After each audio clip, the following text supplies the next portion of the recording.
কারণ এই বিজ্ঞপ্তিটা মুখ্যমন্ত্রীর অনুপ্রেরণায়, মুখ্যমন্ত্রী মমতা বন্দ্যোপাধ্যায়ের অনুপ্রেরণায় ইচ্ছাকৃতভাবে এই বিজ্ঞপ্তিটা করা হয়েছে। এই বিজ্ঞপ্তির মধ্যে যে পরিমাণ আইনি ত্রুটি আছে সেটা ইচ্ছাকৃতভাবে করা হয়েছে এবং প্রতিটা স্তরে স্তরে ছত্রে ছত্রে এই বিজ্ঞপ্তির মধ্যে আইনি ত্রুটি রয়ে গিয়েছে। মমতা বন্দ্যোপাধ্যায় চাইছেন পশ্চিমবাংলার একটা প্রজন্মকে ধ্বংস করে দিতে, অর্থের বিনিময়ে, চুরির বিনিময়ে প্রজন্মকে ধ্বংস করে দিতে চাইছে। তৃণমূল নেতা নেত্রীদের ভাষা শুনছেন? এই যে এই অনুব্রত মণ্ডল পুলিশ অফিসারকে কি বলেছে, এটা এদের নেচার এবং ক্যারেক্টার। আজকে তৃণমূল পুলিশ বলে, তাই জন্য তৃণমূলের একটা অংশ পুলিশের সঙ্গে যোগসাজশ আছে বলে অনুব্রতর কিছু হবে না। আমি পুলিশ ডিপার্টমেন্টে যারা তৃণমূল বিরোধিতা করে তাদের কাছে অনুরোধ করব,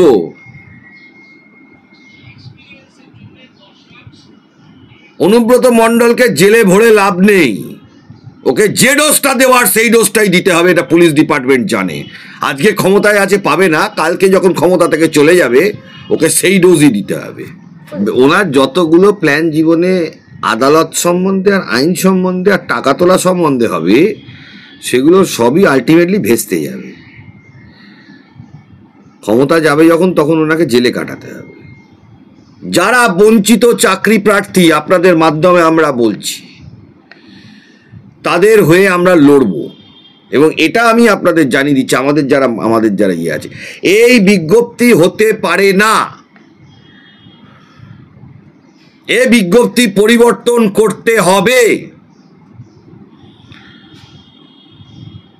26,000-এর মধ্যে একটা বড় অংশ, আজকে আপনাদের বলছি কেন রাজ্য সরকার মেন লিস্টটা পাবলিশ করছে না। সঠিক কথা যেদিন জানতে পারবেন সেদিন সবাইকে আমরা প্রকাশ্যে বলে দেবো। তারা পরীক্ষায় বসতে পারবে না। সেই জায়গায় যারা 2016 বঞ্চিত চাকরি প্রার্থী তাদের চাকরি হবে।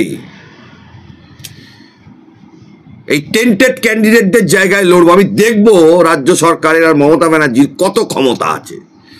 কিছু লোককে আশ্বাস দিয়ে রেখেছে তো, আমি দেখবো মমতা ব্যানার্জির। আর টেন্টেড ক্যান্ডিডেটরা দিনের পর দিন, মাস গেলে টাকা পেয়ে যাবে, ভাতা পেয়ে যাবে, ওই টেন্টেড ক্যান্ডিডেট সমেত, তৃণমূল সমেত, টাকা সমেত আদায় করে জেলে ঢোকাবো। চ্যালেঞ্জ নিচ্ছি।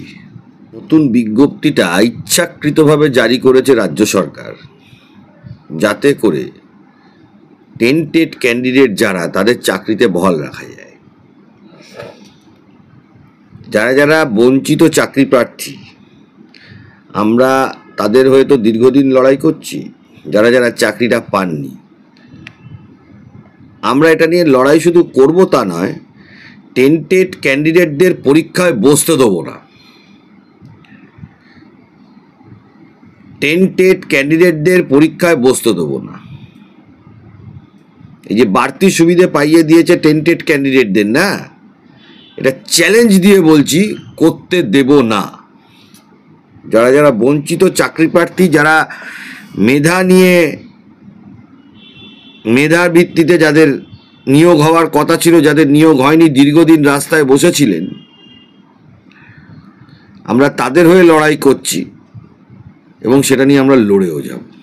এটা আমি বারবারই বলছি, ক্ষমতা থাকে কারুর, আমার কিছু করে নিন। রাজ্য সরকার এবং তৃণমূলকে বললাম, সেটা হচ্ছিল এই বিজ্ঞপ্তিটা করা হয়েছে যারা টেন্টেড ক্যান্ডিডেট তাদের জন্য, আর বাজার থেকে পয়সা তোলার জন্য। আবারও পয়সা তোলা হবে? হ্যাঁ, অলরেডি শুরু হয়ে গেছে। এটা তো ব্যবসা তৃণমূলের। শিক্ষকতার অভিজ্ঞতা এবং লেকচার যে ডেমনস্ট্রেশন, সেখানে 20 নম্বর করে থাকবে।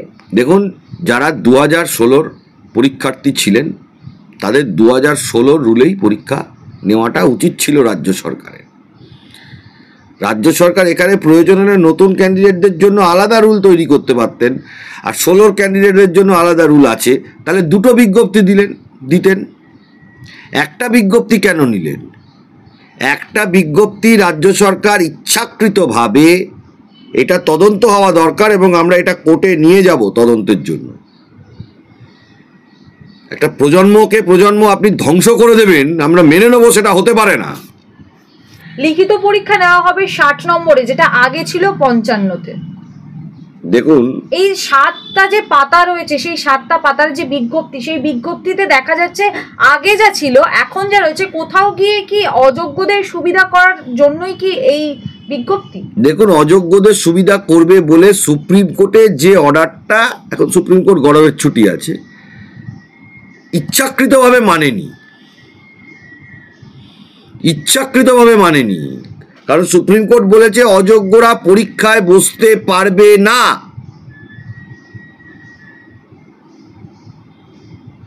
প্রশাসনের শীর্ষে বসে আপনার কত ক্ষমতা আমরাও দেখব। আমাদের ছেলে মেয়েরা না খেয়ে না পড়ে লড়বে, এবং লড়ে হচ্ছে। ওয়েমার শিটের ক্ষেত্রে একটা বদল দেখা গেছে। ওয়েমার শিটের স্ক্যান করা কপি প্যানেলের মেয়াদ শেষের প্রায় 10 বছর পর্যন্ত সংরক্ষিত রাখা বাধ্যতামূলক এখন করলো, তাহলে আগে কেন করেনি? জালিয়াতি করবে বলে, টাকা খাবে বলে শুধুমাত্র এসএসসি করেছে, আর কোনো ডিপার্টমেন্ট করেনি। সমস্ত নম্বর সমস্ত কিছু প্রকাশ করা উচিত ছিল। ওটা আগে আগে জালিয়াতি করবে বলে করেনি, এখন এটাকে চাপে পড়ে করেছে। যদি এবারেও সেটা না করতো তাহলে আপনারা তখন বলতেন এবারেও ওএমআর প্রিজার্ভেশন নেই।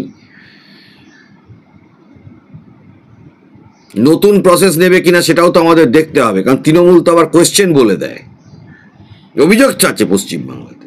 ওরা পরীক্ষার আগে কোয়েশ্চেন বলে পয়সা রোজগার করে, তৃণমূল করে এটা, দীর্ঘদিন ধরে করে এসেছে। এটাই এদের ব্যবসা, এই করেই তৃণমূলের পেট চলে, তৃণমূল নেতা নেত্রীদের এই করে সংসার চলে।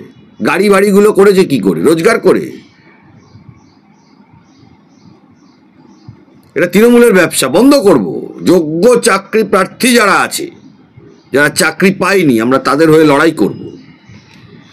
2016 যারা অ্যাপ্লিকেন্ট, 2016 প্রসেসে নতুন ছেলেদের পরীক্ষায় বসতে দেবো না, দেবো না। এ নিয়ে মামলা হবে তো, মামলা রেডি হচ্ছে। 2025-এর ছেলে মেয়েরা যারা নতুনভাবে পরীক্ষায় আসছে, তাদের পরীক্ষায় বসতে কোনো অসুবিধে নেই, কিন্তু তাদের জন্য তো আলাদা বিজ্ঞপ্তি হতে পারত। 2025-এর 17 সালের থেকে যারা নতুন বিজ্ঞপ্তি চ্যালেঞ্জ করেছেন, এই যে যারা টেন্টেড ক্যান্ডিডেট, এরা যারা এই বিজ্ঞপ্তিতে বসবে, এদেরও তো জীবনটা শেষ হয়ে যাবে। টেন্টেড ক্যান্ডিডেটগুলো এক্সট্রা 10 নম্বর করে পেয়ে যাবে।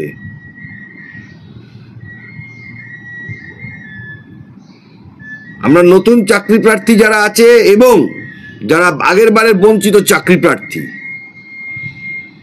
লড়াই করবো আমরা। আরো একটা ইন্টারেস্টিং বিষয়, সেটা হচ্ছে প্রথম কাউন্সিলিং এর পর থেকে পরবর্তী 1 বছর পর্যন্ত মেধা তালিকা এবং ওয়েটিং লিস্টের মেয়াদ থাকবে। দেখুন, এটা নিয়ম ছিল কাউন্সিলিং এর পর থেকে 1 বছর। আগে ছিল date of publication of panel থেকে, এখন নিয়মটা কাউন্সিলিং এর পর থেকে 1 বছর ভ্যালিড করেছে, টাইমটাকে এক্সটেনশন করে রেখে দিয়েছে স্কুল সার্ভিস কমিশন। প্যানেল এক্সপায়ারির পর চাকরি হয় না, প্যানেল এক্সপায়ারির পর চাকরি, সেই চাকরি যদি কেউ নিয়েও থাকে, করেও থাকে, আজ না হোক কাল সেটা যাবে। এটাই নিয়ম দেশের, সারা পৃথিবীর এটা নিয়ম। চাকরিহারারা কিন্তু এই যে নতুন বিজ্ঞপ্তি, এই নতুন বিজ্ঞপ্তিতে একেবারেই খুশি নয়। তাদের কথায় যে কোনো রকম একটা জগ খিচুড়ি পাকিয়ে দিয়েছে। দেখুন, তারা বলতে পারে, কারণ তাদের চাকরি চলে গেছে। আমার চাকরি হারাদের মধ্যে খুব কম সংখ্যক মানুষের ওপরই সেন্টিমেন্ট আছে, যেটা হলো জেনুইন ক্যান্ডিডেট, যোগ্য চাকরি প্রার্থীদের ওপরই আমার সেন্টিমেন্ট আছে। টেন্টেডগুলোর ওপরে সেন্টিমেন্ট নেই। কালকে একজন শিক্ষককে বলতে শুনলাম, তার চাকরি চলে গেছে, তিনি বলছেন সুপ্রিম কোর্ট যেটা করেছে সবার চাকরি বাতিল করে সঠিক কাজ করেছে। একজন শিক্ষককে বলতে শুনেছি। নাহলে সমাজকে পরিবর্তন করা যেত না। এক্সেপশন আছে, এক্সেপশন নেই তা নয়,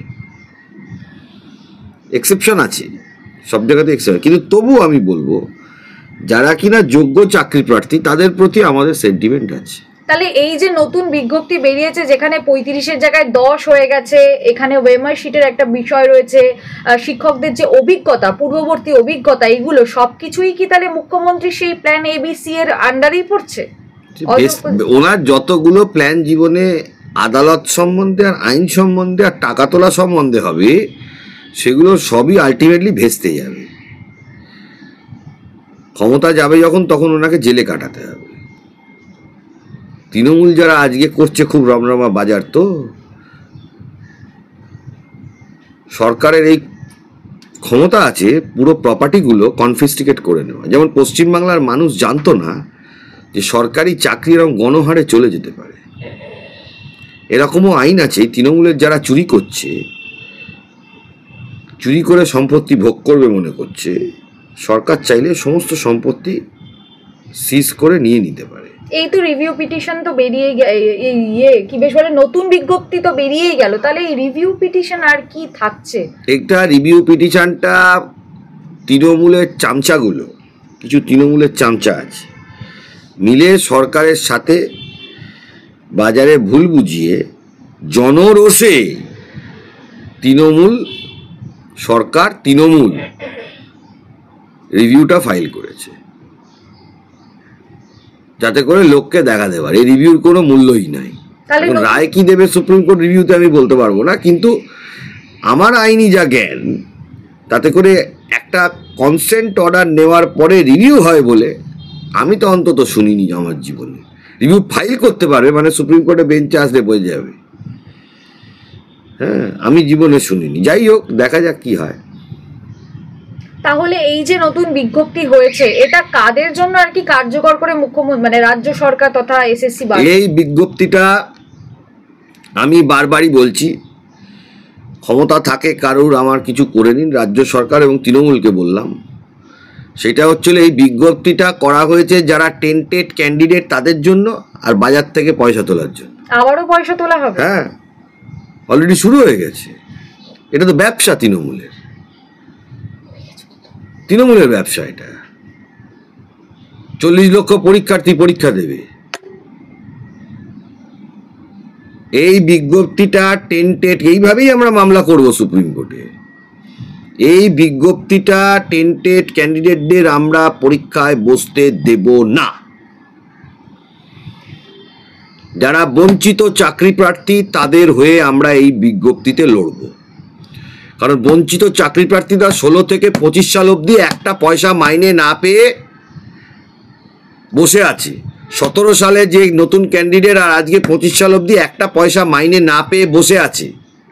আর টেন্টেড ক্যান্ডিডেটরা দিনের পর দিন, মাস গেলে টাকা পেয়ে যাবে, ভাতা পেয়ে যাবে। ওই টেন্টেড ক্যান্ডিডেট সমেত, তৃণমূল সমেত, টাকা সমেত আদায় করে জেলে ঢোকাবো। চ্যালেঞ্জ নিচ্ছি।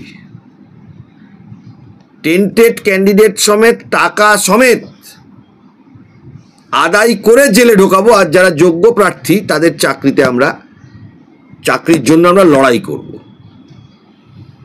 পাইয়ে দেবো এ কথা বলতে পারছি না, কিন্তু লড়াইটা তো আমরা দিয়ে আসবো।